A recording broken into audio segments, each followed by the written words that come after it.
안녕하세요. 오늘부터 그림책 강의로 인사드리게 된 교육학 박사이고 그림책 전공을 한 이석금이라고 합니다. 네, 안녕하세요.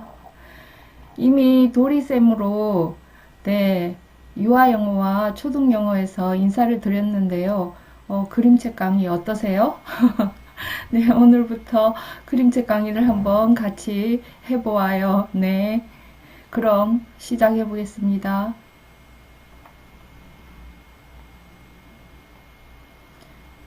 먼저 제가 오늘 소개할 그림책은요. 지각대장 존인데요. 존 버닝햄의 작품이죠. 이 그림책의 표지를 먼저 보면요. 왜 표지부터 봐야 되냐 하면 요즘 그림책 1990년 이후에 들어와서 생겨난 포스트 모던 그림책부터는 파라텍스트의 중요성이 강조되고 있는데요. 파라텍스트는 텍스트 이외에 곁다리라는 뜻으로 파라라는 뜻을 함께해서 파라텍스트 이러면 곁다리 텍스트를 뜻합니다. 그러면 텍스트, 글과 그림 이외에 파라텍스트를 얘기하는데요.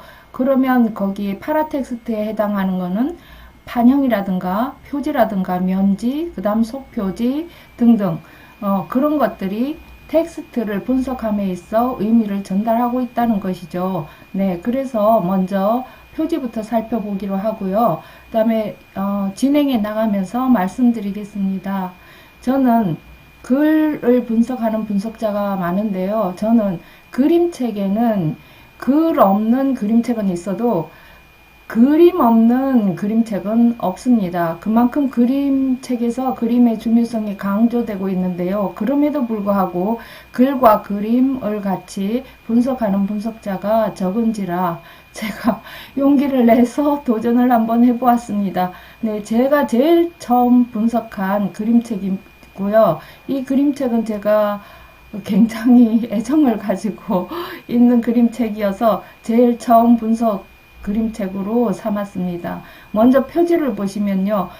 그림책 분석에서 중요한 것은 원서와 역서를 같이 봐야 된다는 것입니다. 역서에는 원서에 원래 나와 있던 자료가 제시되지 않은 경우도 있는데요. 그거가 어떻게 되어 있는지 한번 차례차례 진행하면서 살펴보도록 하겠습니다. 표지의 원서를 살펴보면 제목이 존 버닝햄 이름이 있고 그 다음에 존 패트릭 노먼 머캐닛이 The Boy Who Was Always Late 이렇게 긴 문장으로 된 제목이 있는데 한국어 그러니까 역서로 된 번역서로 된 그림책에는 지각대장 존 이렇게 짤막하게 돼 있죠. 그럼 이 차이가 무엇이냐 하는 겁니다. 자, 존 패트릭 노먼 머캐닛이 하면은 이 친구의 이름인데요. 주인공은 이름이 존 패트릭, 그 다음에 중간 이름, 미들 네임이 노먼, 그 다음에 last name이 머캐닛이 이렇게 되어 있습니다. first name, 이름은 몇 개여도 상관없다고 합니다. 그런데 처음 나오는 존이라는 이름을 우리가 보통 호칭으로 사용한다는 거죠. 그 다음에 패트릭은 세례명으로 보통 많이 쓰인다는 거죠. 예. 세례명을 여기 두 번째에다가 또는 세 번째에다가 이름으로 이렇게 놓아서 이름에 같이 넣어 놓는 경우가 많은데요. 패트릭은 원래 아일랜드에 처음으로 기독교를 전파한 성인의 이름입니다. 그렇다면 존 패트릭은 존의 집안은 기독교 집안이라는 걸 알 수 있죠. 그 다음에 미들네임은 보통 엄마 쪽 그러니까 모계 쪽에 그 혈통을 얘기하는데요. 노먼은 왕조입니다. 그렇다면 엄마는 노먼 왕조의 집안이고 이 아이는 귀족의 후예가 되는 거죠. 네, 그 다음 머캐닛의 묵 하면 우리 잘 알고 있는 패스트푸드 레스토랑트도 보면은 묵가 있죠. 근데 거기서 좀 이상하게 생각되는 게 뭐냐 하면 이게 묵 할 때도 대문자고 그 다음에 이름이 대문자라는 이름 시작할 때 대문자로 시작해요 라는 건 알겠는데 왜 헤네시 할 때 H가 또 대문자라는 것입니다. 그죠? 왜 그럴까? H는 원래 이름 헤네시가 원래 이름이고 묵이 아들이란 뜻입니다. 그래서 묵헤네시 그래서 처음 시작하는 M도 대문자, 그 다음에 원래 이름인 헤네시도 H의 대문자, 이렇게 해서 이런 구조로 M자도 대문자, H도 대문자 이렇게 나오는 것입니다. 보통 먹이 들어가는 건 아일랜드 쪽에 성에 많이 있다고 합니다. 그 다음 이름은 The boy who was always late 이러는데 언제나 늦는 지각하는 소년인 존을 얘기합니다. 그러면 우리 역사에는 지각대장 존 이래서 어쩌면 개구장이 같은 느낌, 그런 느낌을 주고 있는데 왜 여기 원서에는 존 패트릭 노먼 무캐닛이 이렇게 썼나, 풀네임으로 썼나, 이런 걸 보면 이 작가가 재판소에서 그때 당시 유명한 살인자인 피의자가 풀네임으로 그 이름이 불리는 것을 듣고 그 죄명, 그 죄인의 이미지를 이 아이한테 주고자 풀네임으로 썼고, 이 원서에는 전체 책을 통틀어서 존이 주인공이 나오는 이름에는 전체 다 풀네임으로 쓰고 있는 것입니다. 다음, 그러니까 번역서에는 그 피의자에 해당하는 그 이미지를 주고 있지 못하다는 거죠. 네.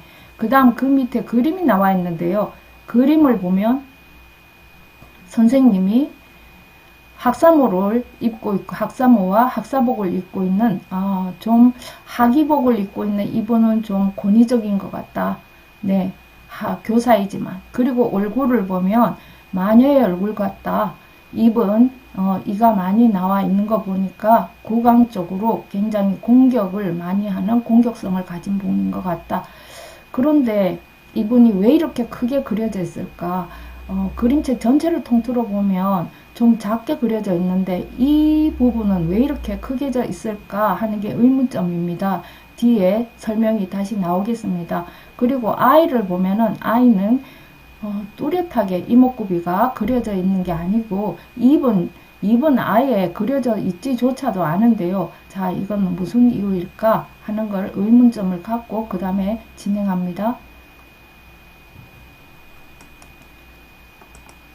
자, 면지입니다. 면지에 보면은 여기 혹시 보이시는가 모르겠는데요. 여기 맨 윗부분에요. 제일 처음 면지 왼쪽 편 면지, 그 다음 중간 면지는 원서의 면지입니다. 그렇죠? 예. 맨 위에 부분에 써 있는 글자를 보면 아마 교사가 써준 글자 같아요. 근데 교사의 글자가 아이의 주인공의 글자보다 더 못하다는 거죠. 위에 보면 대문자 소문자를 아무렇게나 쓰고 그 다음 인쇄체와 필기체를 아무렇게나 막 혼용해서 쓰고 있죠. 그렇지만 그 밑에 아이가 주인공이 쓰고 있는 반성문은 뭐예요? 아주 줄을 잘 맞추려고 애를 썼고 꼼꼼하게 또박또박하게 쓰고 있죠. 이게 교사랑 좀 많이 다른 점인 것 같습니다. 그리고 굳이 이 면지를 양쪽 다 내놓은 이유가 왼쪽에 있는 면지에는 보면은 I must not tell lies about crocodiles 이렇게 돼 있어서 lies 하는 부분이 있죠. 거짓말을 하지 않겠습니다 하는 거짓말이라는 단어하고 그 중간에 있는 면지에 보면 I must not tell LISE로 돼 있어서 이거는 거짓말을 하고 있지 않아요 하는 뜻은 아닐까 하는 생각을 갖게 합니다. 그 다음 우리나라 번역서에 나오는 반성문을 보면 똑같이 그냥 악어가 나온다는 거짓말을 하지 않겠습니다. 이렇게 해서 반성문이구나 하는 걸 알 수 있지만 그 이외의 정보는 더 이상 주고 있지 않습니다. 네. 다음 속표지와 판권 페이지를 살펴보겠습니다. 속표지는 이 왼쪽에 있는 게 속표지인데요. 속표지에서 우리가 주의해서 봐야 할 부분은 둥근 틀 안에 있는 주인공의 모습입니다. 주인공이 이 책 전체의 주인공은 오른쪽 방향으로 진행하는 모습만 나와 있습니다. 계속 길을 갑니다. 오른쪽으로 갑니다. 네, 그런데 유독이 이 부분에서만 이 아이가 주인공이 왼쪽으로 가고 있습니다. 그것도 한낮에. 네, 이 부분이 나중에 그림책 해석할 때 아주 중요한 부분이 됩니다. 그 다음 옆에 오른쪽에 나와 있는 판권 페이지인데요. 이게 굳이 원서에 판권 페이지를 실어놨는 이유는 번역서에는 이 부분이 판권 페이지는 나와 있으나 거기 위에 있는 하늘에 떠 있는 문장 같은 예, 라틴어로 된 문장이 해석을 해보면 예, 뿌린 대로 거두리라 하는 말로 이 이야기 전체에 에피소드 4개가 나오는데요. 교사가 아이의 말을 믿어주지 않다가 교사가 아이한테 고릴라에게 잡혀 있으니 구해다와 그렇게 도움을 요청했을 때 아이가 고릴라 따위는 살지 않아요. 이렇게 말하고 가죠. 네. 그래서 이게 이 책의 주제가 되는 문장인데 이게 번역서에는 생략되어 있습니다. 자, 다음요. 여기에서 저희가 보면은 이 이야기의 그림책의 글의 구조가 나오거든요. 이게 첫 번째 맨 왼쪽에 있는 이 그림이요. 이 그림은 첫 페이지에 해당하는 거예요. John Patrick Norman McCann is set off along the road to learn 이렇게 돼 있어서 이 친구가 지금 새벽에 해도 뜨지 않았는데요. 새벽부터 길을 나서는 거예요. 그리고 두 번째 나오는 장면은 맨 끝 장면입니다. 예, and so 그래서 John Patrick Norman McCann is set off along the road to learn 배우기 위해서 길을 떠났습니다. 이렇게 돼 있어요. 여기가 두 장면이 현실이고 아래에 나오는 그림들은 각 에피소드의 첫 장면이에요. 그러니까 악어가 나오는 그 그림은 이 첫 번째 그림 앞에 제일 왼쪽에 있는 이 첫 번째 그림 다음에 나오기 때문에 첫 장면이 사실상 없어요. 그런데 그 장면을 악어가 나오는 에피소드를 빼고 나머지는 이렇게 첫 장면이 이렇게 있죠. 이렇게 있고 자 그러면 여기 처음에 나오는 이 두 장면은 저는 주장하기를 이게 현실이고 이 밑에 에피소드들은 모두 환상이다. 환상세계이다. 그런데 이 주인공이 길을 떠나서 배우러 가면서 길을 가고 있으면서 일어난 주인공의 상상으로 이루어진 환상이다. 이렇게 봅니다. 그러면 그 근거를 한번 들어보겠습니다. 자, 이 두 그림은 앞에 두 그림은 그림의 색채가 같아요. 그냥 어떤 짙은 회색, 그러니까 회색이죠. 회색. 그 다음에 적색 이렇게 이루어졌다. 그리고 노란색 이렇게 이루어져 있다는 겁니다. 그게 해가 떠서 밝아졌다는 걸 표현하느라고 회색이 연회색이 되고 이렇게 밝게 표현되어 있다. 같은 계열의 색을 쓰고 있다. 그 다음에 그 밑에 보면 악어가 나오는 에피소드, 그러니까 에피소드라고 제가 말하는 것은 악어가 나온 장면하고 그 다음 교실 장면하고 모두 합하여 에피소드라고 봅니다. 왜냐하면 그 이야기 하나가 악어가 나오는 그 부분, 선생님, 교사하고 얘기하던 그 부분이 악어 이야기가 주를 이루고 있는 하나의 이야기로 형성된 에피소드이기 때문에 네. 그 에피소드하고 그 다음 나오는 사자 에피소드, 파도 에피소드, 그 다음에 나오는 고릴라가 등장하는 고릴라 에피소드 이 4개의 에피소드가 이 두 장의 앞에 두 장의 이야기 사이에 끼어 있다는 겁니다. 네. 그런데 여기에서 보면 아래쪽에 노란색으로 된 사자 에피소드의 글을 보면은 알 수 있어요. John Patrick Norman McCann is hurried off along the road to learn 이렇게 돼 있죠. 그러면 앞에 우리가 길을 떠났습니다 하는 거는 현실 세계를 나타낼 때는 set off라는 말을 썼으면 밑에 환상을 나타내는 이 에피소드에서는 hurried off라고 동일하게 쓰고 있다는 것입니다. 그래서 저는 이 그림으로도 그림의 색채로도 구분이 되고 그 다음에 글로도 동사를 어떤 동사를 썼느냐에 따라서 현실과 환상이 구분되고 있다고 주장하는 것입니다. 그 다음에 글의 구조는 그렇기 때문에 글의 구조는 첫 번째 장면에서 그러니까 주인공이 오른쪽 방향으로 진행하고 있죠. 마지막 장면도 진행하고 있어요. 그러니까 계속 가는 거예요. 그래서 글의 구조는 순환적 구조이다. 그 다음에 그림도 역시 마찬가지로 순환적 구조입니다. 그 다음 세 번째, 악어, 사자, 파도 에피소드와 고릴라 에피소드의 차이점을 살펴보면 악어가 등장했다, 사자가 등장했다, 파도가 등장했다 하는 건 주류를 이루는 색깔이 초록색과 노란색입니다. 초록색과 노란색은 아이다움을 표현하는 색으로 주인공이 주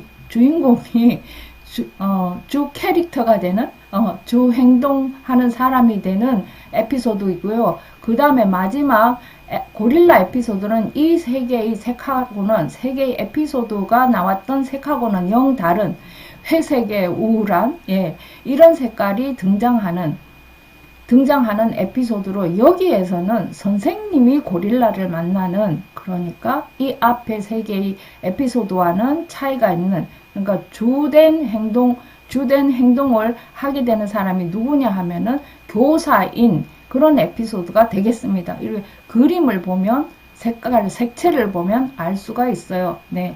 그 다음 주인공의 특성을 보면 우리가 앞에서 제목에서는 뭐라고 하였습니까?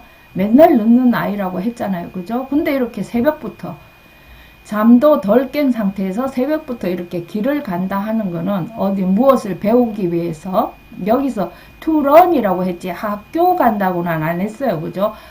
무엇을 배우기 위하여 새벽부터 해도 뜨기 전에 일어나는 이런 근면한 아이를 데리고 우리가 지각만 한다고 지각하는 아이라고 죄를 씌울 수는 없는 거죠. 그래 아이는 근면한 아이다. 네, 이렇게 보고 그 다음에 이 아이가 계속 지금 색깔이 짙어지고 옅어지고 있지만 그 차이가 있지만 모두 이 아이는 똑같은 자주색 재킷을 입고 있다는 거예요.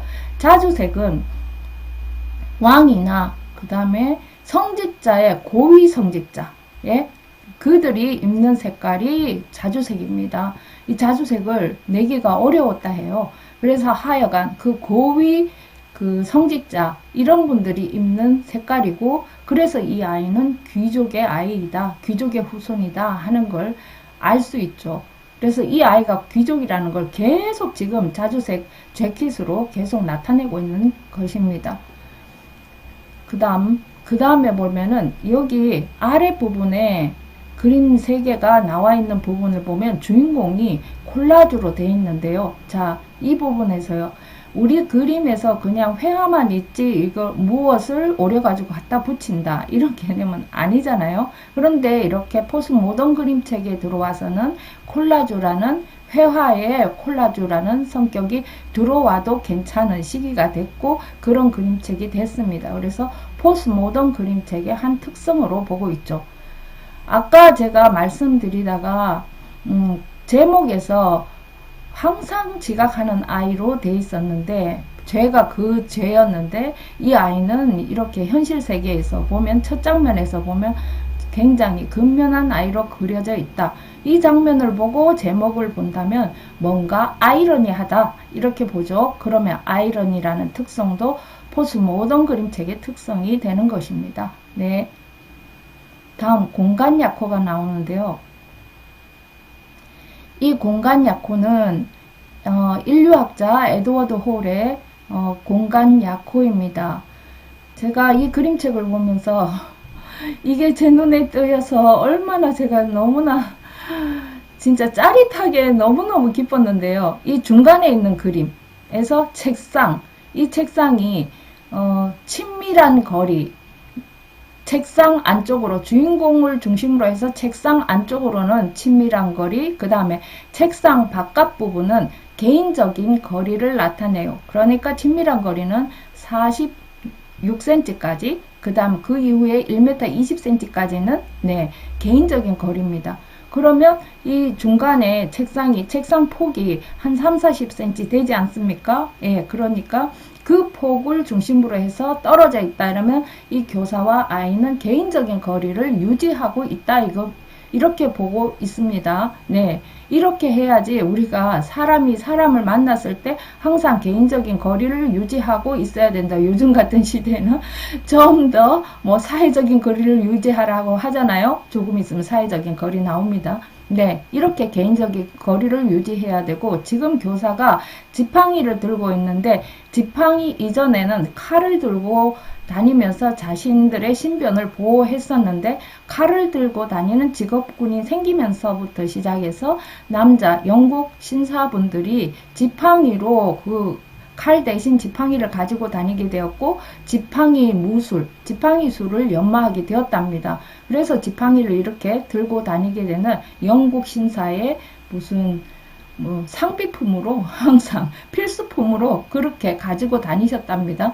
네, 그렇게 가지고 있고 옛날에 칼을 숨기고 있더라도 칼을 뻗어도 다치지 않을 거리가 개인적인 거리이기 때문에 항상 개인적인 거리를 유지하고 있었다는 것이죠. 네.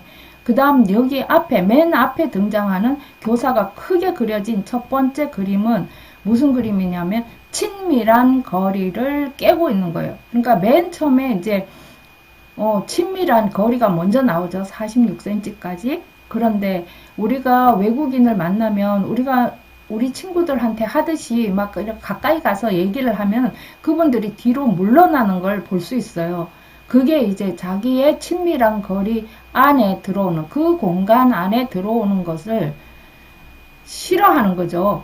자기 그 친밀한 거리 안에 들어오는, 그 공간 안에 들어오는 사람은 사랑하는 사람, 가족 이외에는 들어올 수 없습니다.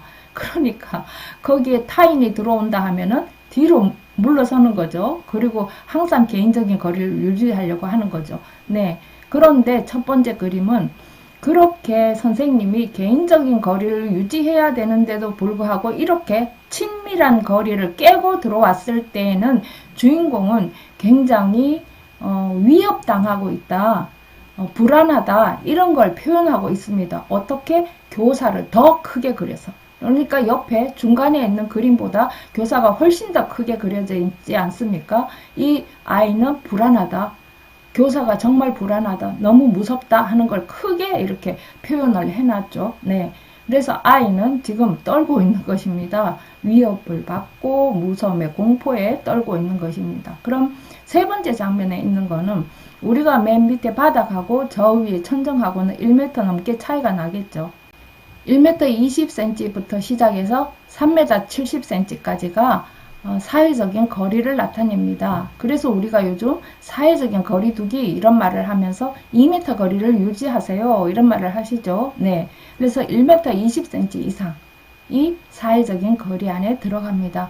적어도 1m 이상은 띄우라는 거죠. 네. 그래서 여기에 있을 때 사회적 거리의 특징은 뭐냐 하면은 사회적 거리에 있는 사람이 도움을 요청할 경우에는 무시하고 그냥 가도 괜찮다 하는 것이 있습니다. 그게 특징입니다. 그래서 여기에 뭐라고 하냐면 고릴라에게 붙잡혀서 지붕에 매달려 있는, 천정에 매달려 있는 교사가 주인공에게 도움을 요청합니다. 고릴라에게서 나 좀 구해다오. 그러니까 그 주인공이 하는 말이 여기에는 고릴라 따위는 살지 않아요 하고는 그냥 지나갑니다. 이게 사회적 거리의 특징입니다. 네. 그 다음 우리가 이 아이의 이름에서, 주인공 이름에서 보면 존 패트릭이라는 말이 나오는데요. 패트릭이란 말은 제가 말씀드렸죠. 아일랜드의 기독교를 처음 전파한 성인의 이름이라고. 그래서 그를 기려서 파트리치오 축일 이렇게 말하대요. 그래서 St. Patrick's Day, 이 데이가 있습니다. 이날에는 어린아이들이 초록색 옷을 입고 물에다가 초록색 물감을 타고 그러고 물놀이를 하고 놀고. 네, 다음입니다. 그 다음 벌의 문화를 보겠습니다. 이 아이가 지각했다고 교사가 아이의 말을 거짓말이라 하면서 믿어주지 않죠. 그래서 반성문을 쓰게 합니다. 왼쪽에 이제 책상 위에 앉아서 의자에 앉아서 반성문을 쓰고 있는 모습이고요. 오른쪽에는 벽을 보고 이제 자기가 잘못한 문장을 막 고함을 지르면서 400번 외쳐라 이러는 벌이 있었습니다.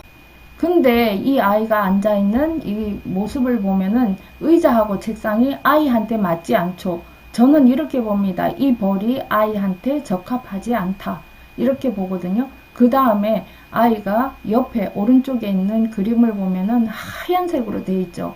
이 전체적으로 아이가 자주색 자켓을 입고 나오는데 여기서는 하얗게 돼 있죠. 아까 패트릭스 데이에 초록색으로 옷이 변했던 거 하고요. 여기에 하얀색으로 변한 거하고 두 그림을 빼고는 모두 자주색 재킷이 나오는데요. 여기에 하얀색으로 이렇게 그려졌다는 건 이 아이가 결백하다, 거짓말한 게 아니다 하는 걸 나타냅니다. 네. 자, 제가 분석한 존 버닝님의 그림책 어떠셨어요? 지각대장금 재밌으셨나요? 네. 저는 이거 하나하나 제 눈에 이런 이야기가 들어오면서 굉장히 흥분되고, 네, 너무 좋았습니다. 네, 그래서 그 흥분되었던 그런 마음과 제가 가졌던 지식을 가지고, 네, 전달해 드리기 위해서 이번 강의를 해봤는데요. 어쨌든 경청 감사하고요. 다음 시간에는 더 좋은 그림책으로 또 만나 뵙기로 하겠습니다. 건강하시고 행복하게 지내세요.